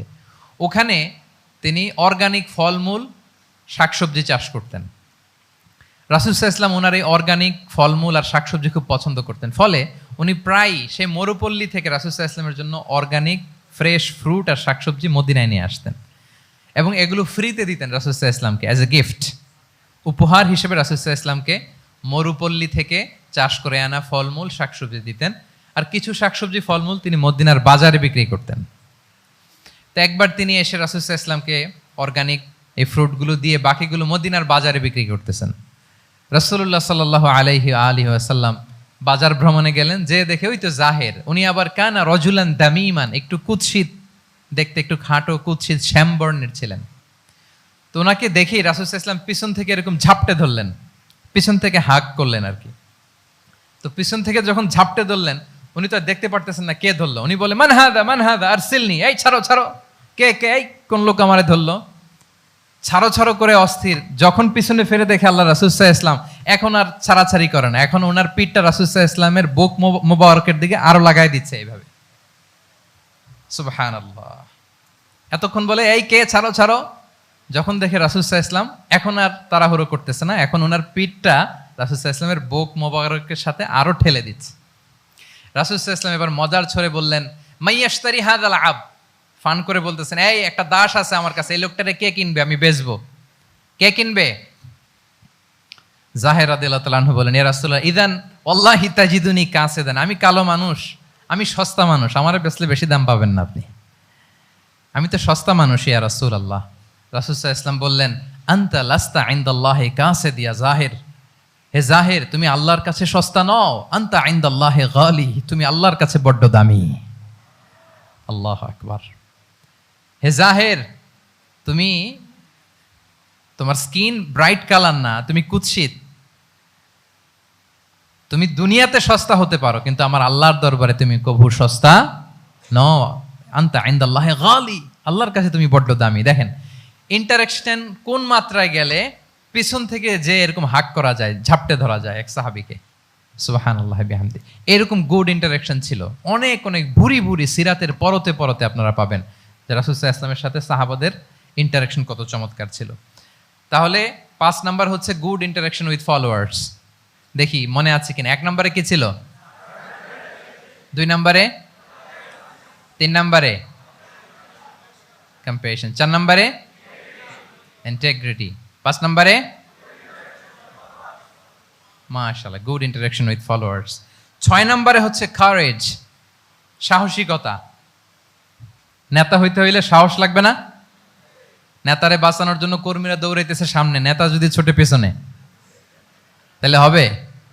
হ্যাঁ, রিকশার টায়ার পাংচার হলে যদি নেতা 3 লাফ দেয়, এটা কি নেতা? তাহলে কি? তাহলে তো তাকে নেতা বলা যায় না। কি বলেন? নেতার তো হি শুড বি কারেজাস, তার সাহসী হইতে হবে, দুর্দান্ত সাহস থাকতে হবে তার। রাসূল সাল্লাল্লাহু আলাইহি ওয়াসাল্লামের এরকম দুর্দান্ত সাহস ছিল, অত্যন্ত সাহসিকতার অধিকারী তিনি ছিলেন। এবং এই লিডারশিপ ট্রেটটা খুবই জরুরি, এটাকে বলে মাদার স্কিল। কারেজি যে মাদার স্কিল, এটাই সব। এই হিম্মত লাগবে। আর রাজুলু যু হিম্মা ইউহিল উম্মা, যার হিম্মত আছে সেই জাতিকে জাগাতে পারে, ঠিক কিনা? এই যে আমাদের কাছে তো উদাহরণ একেবারে হাতের কাছেই, এই যে 5 আগস্টে, এই যে জুলাই আপরাইজিং, যদি কারেজ না থাকতো আমাদের তরুণদের, আমাদের জেনজিদের, তাহলে এই পরিবর্তনকে আমরা দেখতে পেতাম না। আমি গল্প শুনছিলাম যে এই চট্টগ্রাম বিশ্ববিদ্যালয় থেকে 2 জন শহীদ হয়েছে, আল্লাহ তাদের কবরগুলোকে তুমি জান্নাতে টুকরা বানিয়ে দাও। এই যে আমাদের তরুণরা তাজা রক্ত দিয়ে একটা চেঞ্জ এনেছে, পরিবর্তন, এটা তো কারেজ, তাদের সাহসিকতার বহিঃপ্রকাশ, ঠিক কিনা?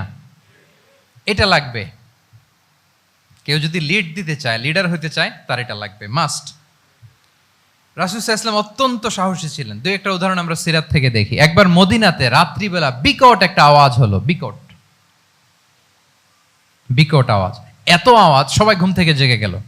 ঘুম থেকে জেগে সবাই হতভম্ব, কিরে এত আওয়াজ তো মদিনাতে কখনো শুনি না, ঘটনা কি?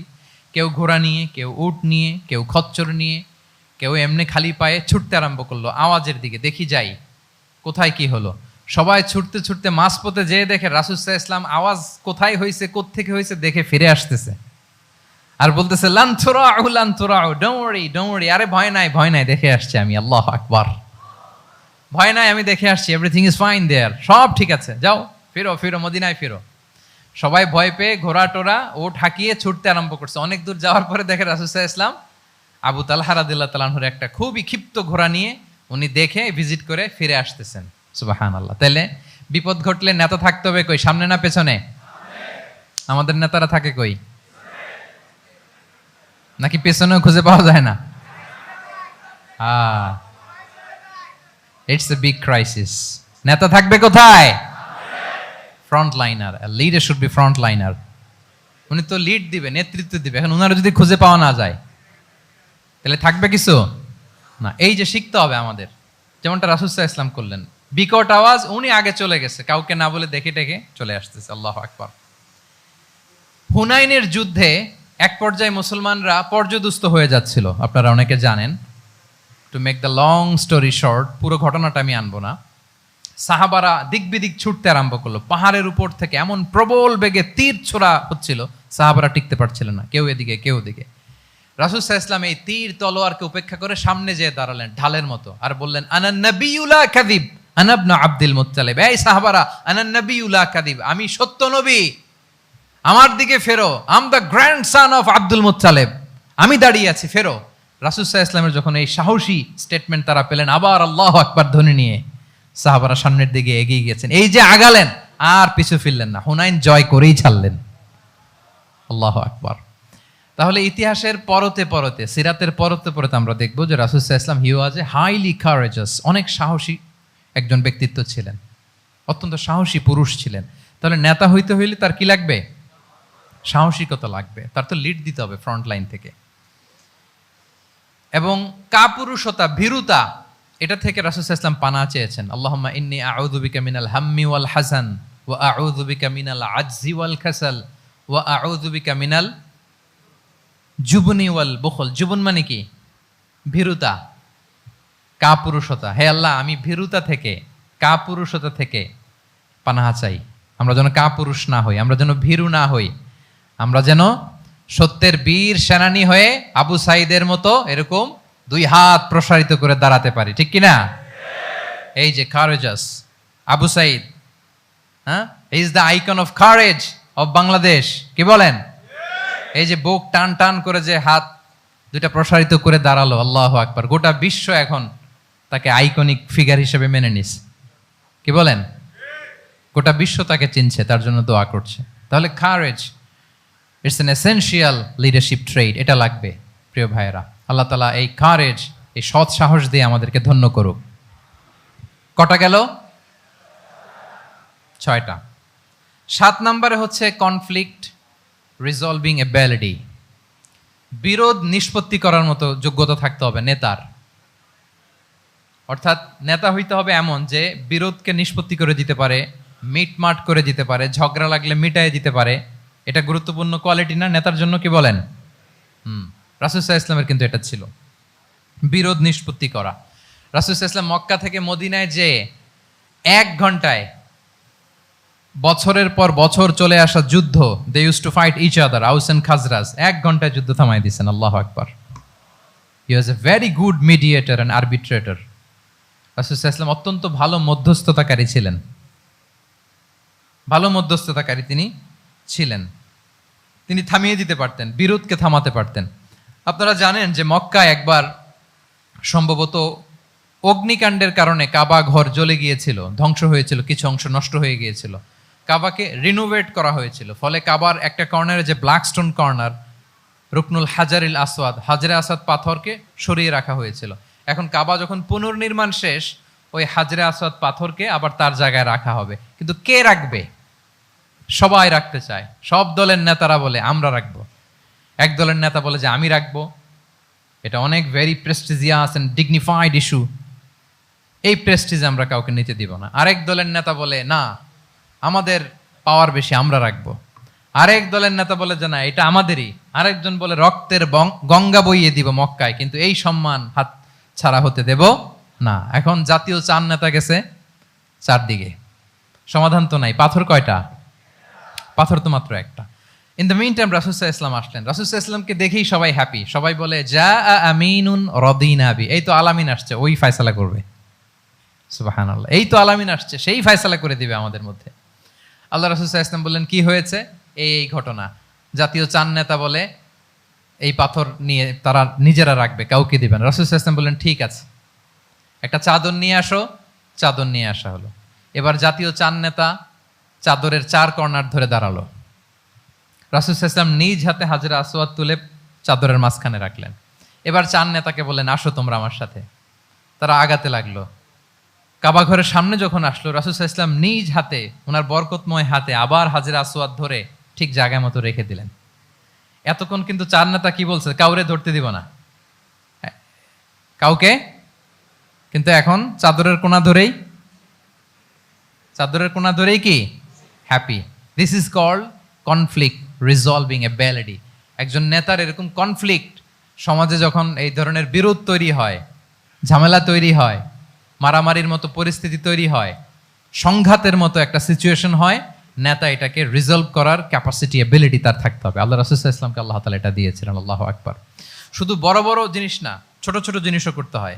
লেটস সে নিজ দলের নেতাকর্মীদের মধ্যে মারামারি, নিজ দেশের ভেতরে মারামারি, দেশের সাথে প্রতিবেশী দেশের বিরোধ, রিজিওনাল সুপার পাওয়ার হলে আশেপাশের অনেকগুলো দেশের মধ্যে বিরোধ, আপনাকে নেতা হয়ে এগুলো মিটমাট করে দিতে হবে। সুপার পাওয়ার যদি হয়ে যান, গোটা বিশ্বের যেখানে ঝামেলা লাগে, দেখেন না বড় বড় মোড়লরা কি করে, ওই কাতারে বসে বসে ওই আফগানিস্তান, তারপর ওই ইসরায়েল, কাতার মিলাই দিচ্ছে, দেখেন না এগুলো নিউজে আপনারা।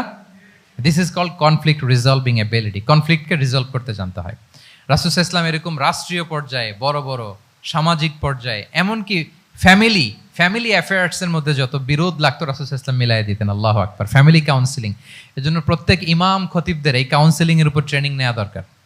আমাদের পরিবারগুলো ভেঙে যাচ্ছে, পরিবারগুলো কি হচ্ছে, ভেঙে যাচ্ছে।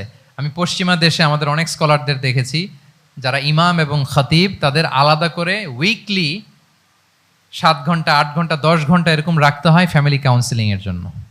যাদের মধ্যে বিরোধ, হাজব্যান্ড ওয়াইফের ঝামেলা চলতেছে, উনি কাউন্সিলিং করে। এটা খুব জরুরি। আল্লাহ রাসূল সাল্লাল্লাহু আলাইহি ওয়াসাল্লাম এটা করতেন, সাহাবাদের মধ্যে করতেন, ইভেন নিজের স্ত্রীদের মধ্যেও করতেন। সহিহ বুখারীতে এসেছে, ওনার স্ত্রীদের মধ্যে 2টা গ্রুপ ছিল। পজিটিভলি নেন, 2টা গ্রুপ, আবার এটা ওই গ্রুপ মনে করেন না। অর্থাৎ মানবিক কারণে সামান্য যে জেলাসি থাকে এক স্ত্রীর সাথে আরেক স্ত্রীর, এটা তো খুব স্বাভাবিক। তো ওই ওনাদের মধ্যে একসাথে তো অ্যাট এ টাইমে খুব সম্ভবত 9 জন স্ত্রী বেঁচে ছিলেন। হাফসা রাদিয়াল্লাহু তাআলা আনহাকে কেন্দ্র করে একটা গ্রুপ, আয়েশা রাদিয়াল্লাহু তাআলা আনহাকে কেন্দ্র করে একটা গ্রুপ। তাদের মধ্যে অনেক কথাবার্তা, কিছু মানবিক কারণে যেগুলো হয়, এটা কিন্তু ছিল। রাসূল সাল্লাল্লাহু আলাইহি ওয়াসাল্লাম প্রায় ওনাদেরকে নিয়ে বসে এগুলো রিজলভ করে দিতেন। ওনার নিজের কন্যা ফাতেমা রাদিয়াল্লাহু তাআলা আনহার সাথে আলী রাদিয়াল্লাহু তাআলা আনহার যদি মনোমালিন্যের ঘটনা ঘটতো, এগুলো উনি রিজলভ করে দিতেন। এবং খুব কাছাকাছি ছিল কিন্তু ঘর। যারা মদিনায় মাআরিদুস সিরান নাবাবিয়া ওগুলোতে গিয়েছেন, দেখবেন যে রাসূল সাল্লাল্লাহু আলাইহি ওয়াসাল্লামের ঘরের পাশেই অন্যান্য স্ত্রীদের ঘরগুলো একটার পর একটা, পাশেই ফাতেমা রাদিয়াল্লাহু তাআলা আনহার ঘর। একবার তিনি দুপুরবেলা ফাতেমা রাদিয়াল্লাহু তাআলা আনহার ঘরে গেলেন, যে দেখেন যে ঘরে আলী রাদিয়াল্লাহু তাআলা আনহু নেই। তো জিজ্ঞেস করলেন যে তোমার হাজবেন্ড কোথায়, আইনা ইবনু আম্মি, কোথায়, আলী কোথায়? তো বললেন যে কানা বাইনি ওয়া বাইনাহু শাই, আমাদের মধ্যে একটু ঝগড়াঝাটি হয়েছে আর কি, মনোমালিন্য হয়েছে। ফাগাদাবানি, উনি একটু রেগে গেছেন আমার উপর। ফাখারাজা ফালাম ইয়াকিল ইনদি, প্রত্যেকদিন খাওয়ার পরে তো এখানেই কাইলুলা করে, আজকের ঘরে কাইলুলা করে নাই, কই যেন চলে গেছে। তো কোথায় গেল? রাসূল সাল্লাল্লাহু আলাইহি ওয়াসাল্লাম লোক পাঠালো, খুঁজে দেখো আলী কোথায়। আলী রাদিয়াল্লাহু তাআলা আনহু উনি মনের কষ্ট নিয়ে মসজিদে নববীর মধ্যে শুয়ে আছেন। তো রাসূল সাল্লাল্লাহু আলাইহি ওয়াসাল্লাম খুঁজতে খুঁজতে মসজিদে নববীর ভেতরে গেলেন, দেখলেন যে উনি যে শুয়ে আছে, ওনার গায়ের জামাটা একপাশে পড়ে আছে, আর বালুর মধ্যে ওনার শরীর পড়ে আছে। তো উনি ডাকলেন, কুম ইয়া আবা তুরাব, কুম ইয়া আবা তুরাব, মানে হে বালির বাবা আলী, বালির বাবা আলী ওঠো ওঠো। মজা করে বললেন যে ইয়া আবা তুরাব, যেহেতু বালি লেগে আছে গায়ে, বালির বাবা আলী ওঠো। ওখান থেকে ধরে এনে ফাতেমা রাদিয়াল্লাহু তাআলা আনহার কাছে নিয়ে আসে, দুইজনকে পাশে বসিয়ে এই যে আবার মিটমাট। এটা ছিল রাসূল সাল্লাল্লাহু আলাইহি ওয়াসাল্লামের ডেইলি বেসিসে একটা অ্যাক্টিভিটি। কনফ্লিক্ট তিনি রিজলভ করে দিতেন। সহিহ বুখারীতে একটা অধ্যায় আছে, কিতাবুস সুলহি ফিল বুখারীতে আছে কিতাবুস সুলহ, এটার নাম, অধ্যায়টার নাম হচ্ছে কিতাবুস সুলহ, মানে মীমাংসা করে দেওয়ার অধ্যায়। একটা পরিচ্ছেদ আছে, পরিচ্ছেদের নাম হচ্ছে বাবু কওলিল ইমামি লি আসহাবিহি ইযহাবু বিনা নুসলিহ বাইনাহুম। রাসূল সাল্লাল্লাহু আলাইহি ওয়াসাল্লাম প্রায় বলতেন যে আমাকে নিয়ে যাও, আমি মিলাই দিব। ঝগড়া ঝাঁটি মারামারির কথা শুনলে রাসূল সাল্লাল্লাহু আলাইহি ওয়াসাল্লামের বিখ্যাত ডায়লগ এটা। উনি বলতেন, আরে ঝগড়া, ইযহাবু বিনা, আমি আছি না, আমারে নিয়ে যাও, আমি মিলাই দিব। আমাকে নিয়ে যাও, আমি সংশোধন করে দিব। আল্লাহু আকবার। তাহলে কনফ্লিক্ট রিজলভিং এবিলিটি, এটা একজন নেতার থাকা চাই। কি বলেন? আচ্ছা, কয়টা গেল? কয়টা? 7:40 বেজে গেছে। আচ্ছা, 8 নম্বরে হচ্ছে visionary. Visionary, a leader should be futuristic. সময়ের আগে চলতে পারা, এটা নেতার কাজ। He should see beyond the boundary, out of the box. তাকে আউট অফ দ্য বক্স চিন্তা করতে হবে। কর্মীরা যদ্দূর দেখে, এরপর থেকে নেতা দেখা শুরু করবে, তখন সেই হয়ে উঠবে নেতা। হ্যাঁ, এটাকে বলে ভিশনারি। এই ট্রেডটা একটা লিডারশিপ ট্রেড, খুব গুরুত্বপূর্ণ লিডারশিপ ট্রেড, মানে ফারসাইটেডনেস থাকা, দূরদর্শিতা থাকা। ফিউচারিস্টিক অ্যাটিটিউডের হওয়া, সময়ের আগে চলতে পারা, মানে আগ থেকে আন্দাজ করতে পারা। রাসূল সাল্লাল্লাহু আলাইহি ওয়াসাল্লামের মধ্যে এটা ছিল। কেমন ছিল? ওনার দুই একটা উক্তি আমি কয়েকটা হাদিস শেয়ার করি। তিনি বলতেন, ইন্নাল্লাহা জাওয়ালি আল আরদা ফারাআইতু মাশআরিকাহা ওয়া মাগারিবাহা ওয়া ইন্না মুলকা উম্মতি সায়াবলুগু মুলকুহা মা জুবিয়ালি মিনহা। আল্লাহ তাআলা এই পৃথিবীটাকে ফোল্ড করে ছোট রেপ্লিকা বানিয়ে আমার সামনে তুলে ধরেছেন। ফারাআইতু মাশারিকাহা ওয়া মাগারিবাহা, আমি পৃথিবীর প্রাচ্য পাশ্চাত্য সবটুকুন দেখেছি। আর আমি যদ্দূর দেখেছি ঠিক তদ্দূর জায়গায় আল্লাহ তাআলা লা ইলাহার বাণী পৌঁছে দিবে। যদ্দূর দেখেছি, ঠিক যদ্দূর দেখেছি তদ্দূর পৌঁছে যাবে ইসলামের সুমহান বাণী। আজকে পৌঁছে গেছে না পৃথিবীতে? পৃথিবীতে এমন কোনো জায়গা আছে যেখানে লা ইলাহার ধ্বনি উচ্চারিত হয় না? এমন কোনো জায়গা নেই। তার মানে ফিউচারিস্টিক, সে 1400 বছর আগের কথা, যে পৃথিবীর আনাচে কানাচে কোথাও বাকি থাকবে না, সব জায়গায় ইসলাম পৌঁছে যাবে। অন্য জায়গায় বললেন, লায়াবলাগান্না হাযাল আমরু মা বালাগাল লাইলু ওয়ান নাহার ওয়ালা ইয়াতরুকুল্লাহু বাইতা মাদার ওয়ালা ওয়াবার ইল্লা আদখালাহুল্লাহু হাযাদ দ্বীন। এই ইসলাম যেখানে দিন হয় রাত হয়, পৃথিবীর যেখানে দিন রাত্রি সংঘটিত হয়, সব জায়গায় পৌঁছবে। এমন কোনো কাঁচা ঘর, পাকা ঘর, কোনো জঙ্গল, কোনো পাহাড়, কোনো ভূখণ্ড, এই পৃথিবীতে কোনো এমন কোনো জনপদ থাকবে না যেখানে ইসলামের বাণী পৌঁছবে না। সব জায়গায় পৌঁছে যাবে। আল্লাহু আকবার। তাহলে এটা হচ্ছে ফিউচারিস্টিক অ্যাটিটিউডের ব্যক্তিত্ব হওয়ার কারণে তিনি এমনটি বলেছেন। আগাম বুঝে ফেলতেন, আগাম। আপনারা হুদাইবিয়ার সন্ধির কথা জানেন না? জানেন? হুদাইবিয়ার ট্রিটির কথা শুনেছেন না? 1400 সাহাবা গিয়েছিলেন ওমরা করতে, ওরা ওমরা করতে দিবে না, সন্ধি করো। তো কি সন্ধি?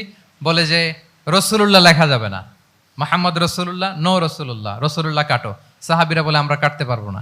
রাসূল ইসলাম বললেন না না, কেটে ফেলো। কাটা হলো। এই বছর ওমরা করতে পারবো না, সাহাবারা বলে আমরা মানি না। রাসূল ইসলাম বললেন এটাও মেনে নাও। আগামী বছর আসবা ওমরা করতে, থাকতে পারবা মাত্র 3 দিন। কয়দিন? সাহাবিরা বলে অসম্ভব, এটা আমাদের ভূখণ্ড, আমরা যতদিন মনে চায় থাকবো। রাসূল ইসলাম বললেন না না, বাদশেদ না, মেনে নাও। মক্কা থেকে কোনো লোক মদিনায় গেলে আমাদেরকে মক্কায় ফেরত দিতে হবে, কিন্তু মদিনা থেকে কেউ মক্কায় আসলে আমরা ফেরত দেব না। দেখছেন ক্লজগুলো? দেখছেন একটার পর একটা সবগুলো কাফিরদের পক্ষে যায়।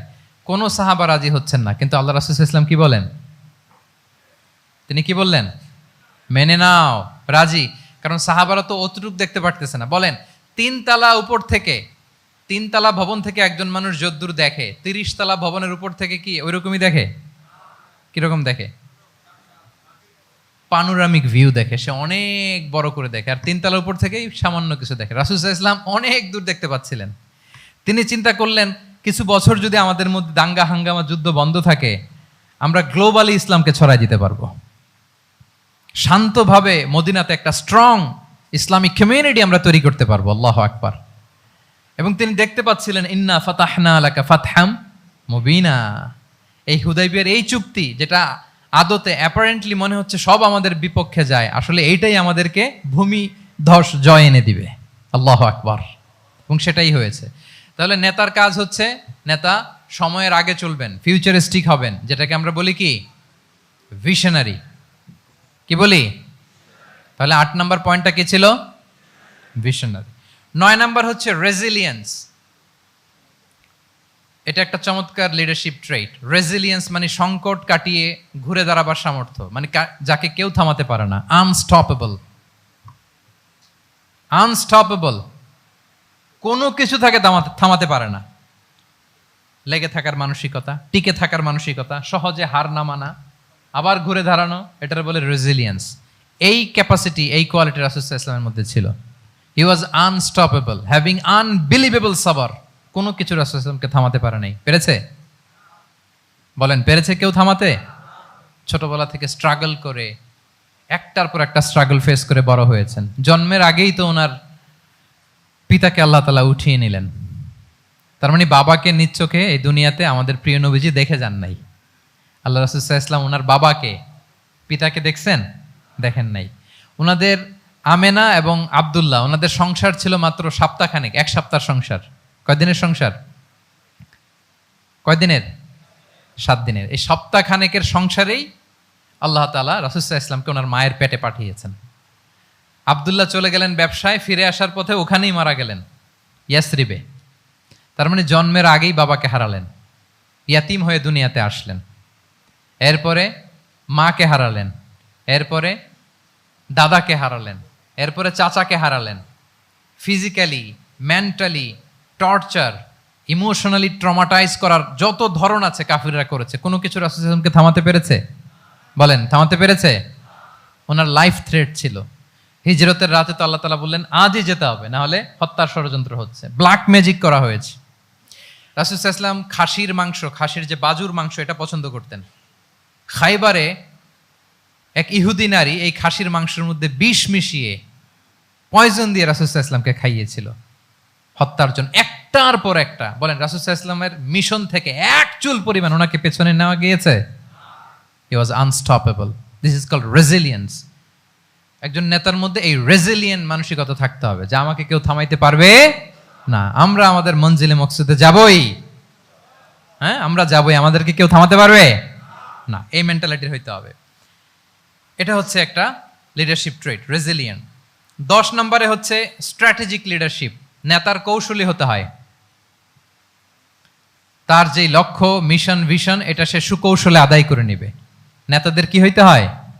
কৌশলী। এটাকে বলে স্ট্র্যাটেজিক লিডারশিপ। এটা রাসূল সাল্লাল্লাহু আলাইহি ওয়াসাল্লামের ছিল। শুধু স্ট্র্যাটেজি নিয়ে, রাসূল সাল্লাল্লাহু আলাইহি ওয়াসাল্লামের স্ট্র্যাটেজি নিয়ে সুদীর্ঘ আলোচনা হতে পারে। আমি দুই একটা স্ট্র্যাটেজির কথা বলি, দুই একটা ওয়ার স্ট্র্যাটেজি। যুদ্ধের ময়দানে উনি কি স্ট্র্যাটেজি অবলম্বন করতেন দেখেন। উনি যুদ্ধের ডিস্ট্রাকশনকে, ক্যাজুয়ালিটি মিনিমাইজ করবার জন্য ওনার নির্দেশনা থাকতো, খবরদার কোনো নারীর গায়ে হাত তুলো না যুদ্ধের ময়দানে, শিশুর গায়ে হাত তুলো না, কোনো পাদ্রীর গায়ে হাত তুলো না,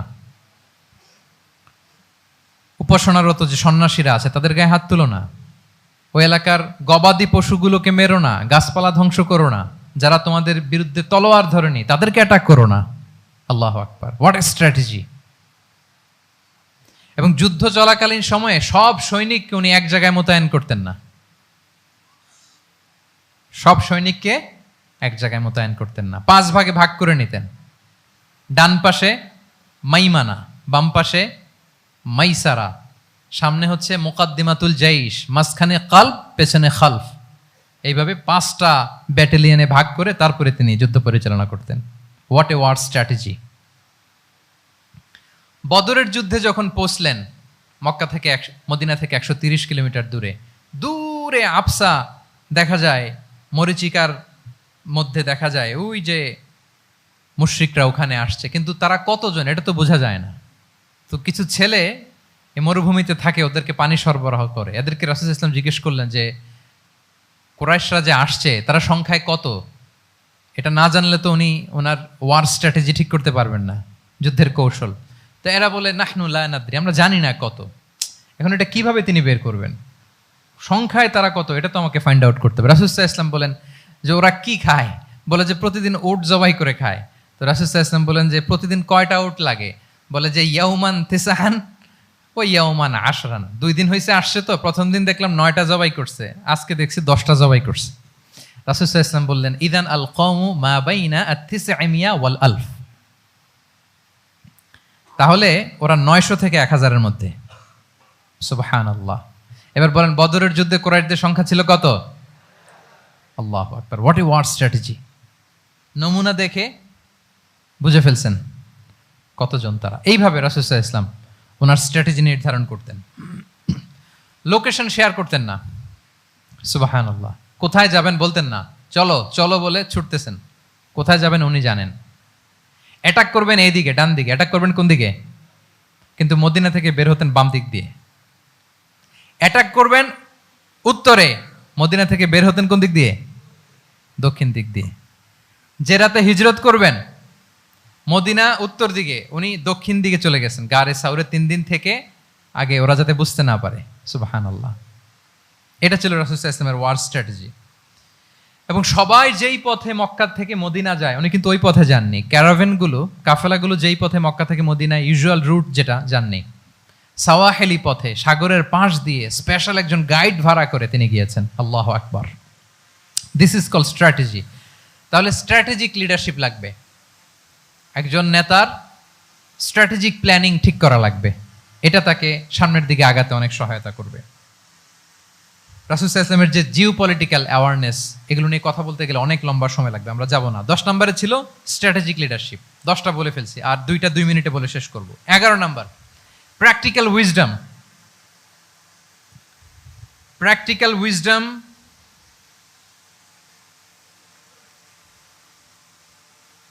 এটা হচ্ছে 11 নম্বর পয়েন্ট। অর্থাৎ প্রজ্ঞা থাকতে হবে। একজন নেতা যে ডিসিশনগুলো সে মেক করবে, এটা প্রজ্ঞায় সুসজ্জিত হইতে হবে। আল্লাহ রাসূল সাল্লাল্লাহু আলাইহি ওয়া আলিহি ওয়াসাল্লামের যতগুলো সিদ্ধান্ত ছিল, কাজ ছিল, কোনোটাই প্রজ্ঞা থেকে খালি ছিল না, সবগুলো ছিল প্রজ্ঞায় সমৃদ্ধ। ভুরি ভুরি উদাহরণ হাজির করা যেতে পারে। আমি 2টা উদাহরণ দেই, মাক্কি জীবনের একটা উদাহরণ দেই, মাক্কান এরার একটা উদাহরণ। রাসূল সাল্লাল্লাহু আলাইহি ওয়াসাল্লাম মক্কাতে নবুয়তের 5ম বছরে যখন নও-মুসলিম সাহাবাদের উপর অত্যাচারের মাত্রা মারাত্মক বেড়ে গেল, রাসূল সাল্লাল্লাহু আলাইহি ওয়াসাল্লাম সাহাবাদেরকে হিজরতে পাঠালেন। বলেন তো কোথায় পাঠিয়েছিলেন? সবাই বলুন। আবিসিনিয়াতে, বর্তমান ইথিওপিয়া, ইরিত্রিয়া, ওই এরিয়াতে আবিসিনিয়াতে তিনি পাঠালেন। বললেন যে দেয়ার ওয়াজ এ জাস্ট কিং আসহামা নেগাস। বললেন যে ওখানে আবিসিনিয়াতে যাও, ওখানে আসহামা নামে নাজ্জাশী একজন বাদশা আছে, খুব ভালো। তাদেরকে পাঠালেন নবুয়তের 5ম বছরে। যেতে লাগলো, এক এক সময় এক এক সাহাবী যায়, যে ওখানে বড় একটা বেস তৈরি হলো, মুসলিম কমিউনিটি তৈরি হলো। এরপর 13 বছর পরে মাক্কি জিন্দেগির 13 বছর শেষ করে নবুয়তি রাসূল ইসলাম কোথায় চলে গেলেন? মদিনায়। মদিনায় যে রাসূল ইসলাম একটা ইসলামী স্টেট তিনি প্রতিষ্ঠা করলেন। প্রথম হিজরি যায়, দ্বিতীয় হিজরি যায়, একটার পর একটা যুদ্ধ যায়, মুসলিম কমিউনিটি বাড়ে, কমপ্লিট ইসলামিক স্টেট হয়ে যায়। কিন্তু ওই আবিসিনিয়া থেকে ওই গ্রুপ আর ফিরে না। নবুয়তের 5ম বছরে যে গ্রুপকে রাসূল সাল্লাল্লাহু আলাইহি ওয়াসাল্লাম জাফর ইবনে আবু তালেবের নেতৃত্বে আবিসিনিয়ায় পাঠিয়েছিলেন, তারা মদিনায় কোন হিজরিতে আসছে জানেন? এইটা যদি কেউ উত্তর দিতে পারে তাহলে বুঝবো he is very genius in সিরাত। কত জোরে? নবম, সপ্তম। মাশাআল্লাহ। কয়জন বলছে? এটা জানতেন কে কে? হাত তোলেন। মাশাআল্লাহ, অনেক জিনিয়াস আছে তো এখানে। হ্যাঁ, লটস অফ জিনিয়াস। মাশাআল্লাহ, মাশাআল্লাহ, তাবারাকাল্লাহ। জি, 7ম হিজরিতে এসেছিলেন জাফর ইবনে আবি তালেবের নেতৃত্বে। এখানে হিকমা, রাসূল সাল্লাল্লাহু আলাইহি ওয়াসাল্লামের উইজডমের ব্যাপারটা হচ্ছে, রাসূল সাল্লাল্লাহু আলাইহি ওয়াসাল্লাম আছেন মদিনাতে, একের পর এক কোরআনের আয়াত নাজিল হচ্ছে, আহকামগুলো সাহাবারা প্র্যাকটিস করতেছে, মসজিদে নববী হলো, ইসলামিক স্টেট হলো, বদরের যুদ্ধ হলো, উহুদ হলো, খন্দক হয়ে গেল, সব হয়ে যায়। কিন্তু ওনারা ফিরেন না কেন? ওনারা ফিরলেন সেই 7ম হিজরিতে খায়বার বিজয়ের পরে। এবং যেদিন জাফর ইবনে আবি তালেব আবিসিনিয়া থেকে সবাইকে নিয়ে ফিরলেন, রাসূল ইসলাম এত খুশি হলেন, উনি বললেন বি আইয়িহিমা আনা লা আদরি বি আইয়িহিমা আনা আফরাহ বি ফাতহি খাইবার আও বি কুদুমি জাফর। আজকে কোনটাতে আমি বেশি হ্যাপি আমি জানি না, আমার ভাই জাফরকে পেয়ে নাকি খাইবার বিজয়ের কারণে। আমি কনফিউশনে পড়ে গেছি যে এইটাতে বেশি খুশি হইলাম নাকি ওইটাতে। এর কারণ হচ্ছে রাসূল ইসলাম অপেক্ষা করতেছিলেন যে মদিনা এই স্টেটটাকে আগে ইন্টারনাল এবং এক্সটার্নাল যত থ্রেট হতে পারে সবগুলো থেকে আগে সেফ জোন বানাতে হবে। এমনও হতে পারে মদিনা হাতছাড়া হয়ে যেতে পারে। মদিনা যদি হাতছাড়া হয়, মদিনা থেকেও যদি আমার হিজরত করা লাগে, আমি কই যাব? ওইটারে সেকেন্ড বেস, প্ল্যান বি হিসেবে রেখে দিয়েছিলেন যে জাফর তুমি আইসো না, তুমি থাকো, নতুন নতুন যা আয়াত আসবে আমি সাহাবী দিয়ে এই বিধানগুলো পাঠাবো, ওখানে প্র্যাকটিস করতে থাকো, ইউ উইল বি ফাইন দেয়ার, থাকো, আশা লাগবে না। থাকতে থাকতে 7ম হিজরি পর্যন্ত, খন্দকের যুদ্ধের মাধ্যমে যখন কুরাইশদের 20 দাঁত ভেঙে দেওয়া হলো, 7ম হিজরিতে যখন খায়বার দুর্গ বিজয় হয়ে গেল, now Islam came as a regional super power. রাসূল ইসলাম বুঝলেন আর ইন্টারনাল থ্রেটও নাই, এক্সটার্নাল থ্রেটও নাই, এবার আর কোনো টেনশন নাই। জাফর ইবনে আবি তালেবকে চিঠি পাঠালেন, তিনি বিশাল বাহিনী নিয়ে মুসলিমদেরকে নিয়ে তিনি ব্যাক করলেন মদিনাতে। আল্লাহু আকবার। This is called wisdom, practical wisdom. রাসূল সাল্লাল্লাহু আলাইহি ওয়াসাল্লামের এইভাবে এমন কোনো সিদ্ধান্ত নাই যেটার পেছনে প্রজ্ঞা ছিল না, প্রত্যেকটা সিদ্ধান্ত ছিল প্রজ্ঞায় সুসজ্জিত। আমরা যদি মদিনার একটা উইজডমের কথা খেয়াল করি, খুব সংক্ষেপে বলি। মদিনাতে আল্লাহ রাসূল সাল্লাল্লাহু আলাইহি ওয়া আলিহি ওয়াসাল্লাম, মদিনার সোসাইটিতে মুনাফিক কারা বলেন তো? এটা কি রাসূল সাল্লাল্লাহু আলাইহি ওয়াসাল্লাম জানতেন না? জানতেন কিনা বলেন? এই জানাটা কি ধারণা বেজ, মানে মনে হয় ও মুনাফিক এরকম, নাকি গাইডেড বাই ওয়াহি, গাইডেড বাই রেভেলেশন, স্বয়ং আল্লাহ তাআলা জানিয়ে দিয়েছেন। এরপরও কোনোদিন রাসূল সাল্লাল্লাহু আলাইহি ওয়াসাল্লাম মানুষের সামনে কাউকে মুনাফিক বলে পরিচয় করিয়ে দেন নাই। মদিনার সোসাইটিতে কেউ জানতো না, বুঝতে পারতো আচরণ মুনাফিকের মতো, কিন্তু রাসূল সাল্লাল্লাহু আলাইহি ওয়াসাল্লাম কখনো বলেন নাই যে ও মুনাফিক। কখনো বলছেন? বলেন নাই। চিন্তা করছেন? আমরা তো কথায় কথায় ফেসবুকে মন মতো না হইলে কি লিখি? মন মতো না হলেই বেসড অন অ্যাজাম্পশন, আমার মন মতো হয় নাই ও মুনাফিক। কিন্তু ওহী দ্বারা সুনিশ্চিত হয়েও রাসূল সাল্লাল্লাহু আলাইহি ওয়াসাল্লাম কাউকে মুনাফিক বলে অ্যাড্রেস করেন নাই। আল্লাহু আকবার। কেন করেন নাই? মুসলিম সাহাবারা চটে যাবে, মুনাফিকদেরকে হত্যা করবে। তখন মুশরিকরা, কোরাইশরা, ইহুদিরা কি বলবে? যে মুহাম্মদের অনুসারীরা একে অন্যকে হত্যা করে। কারণ মুনাফিকরা তো অন্য সাহাবীদের মতো তারাও মসজিদে নববীতে এসে রাসূল সাল্লাল্লাহু আলাইহি ওয়াসাল্লামের পেছনে নামাজ পড়তো। অ্যাপারেন্টলি দেখতে তো তারাও মুমিন, দেখতে তারাও কি মুমিন। কখনো রাসূল সাল্লাল্লাহু আলাইহি ওয়াসাল্লাম বলেন না। তবে হুযায়ফা ইবনুল ইয়ামান রাদিয়াল্লাহু তাআলা আনহু নামে একজন সাহাবী, উনি মদিনার গোয়েন্দা বিভাগের প্রধান ছিলেন রাসূল সাল্লাল্লাহু আলাইহি ওয়াসাল্লামের। উনাকে বলে গিয়েছিলেন কারা কারা মুনাফিক, নামের লিস্টটা অ্যাজ এ রেফারেন্স শুধু উনাকে বলেছিলেন, আর কাউকে বলেন নাই। এজন্য ওমরে ফারুক রাদিয়াল্লাহু তাআলা আনহু যখন মদিনার খলিফা, তখন তিনি কেউ মারা গেলে ওনাকে যখন জানাজার ইমামতির জন্য বলা হতো, উনি দেখতেন যে ওই জানাজায় হুযায়ফা গিয়েছে কিনা। যদি হুযায়ফা ইবনুল ইয়ামান ওখানে যেতেন, উনি ওই নামাজের ইমামতি করতেন। আর যদি দেখতেন ওইখানে হুযায়ফা নাই, ওইখানে ওমরও নাই রাদিয়াল্লাহু তাআলা আনহু, আল্লাহু আকবার, তিনি কৌশলে পাশ কাটিয়ে বলতেন অন্য কেউ এই নামাজের ইমামতি করে দাও, আমি যাব না। আল্লাহু আকবার।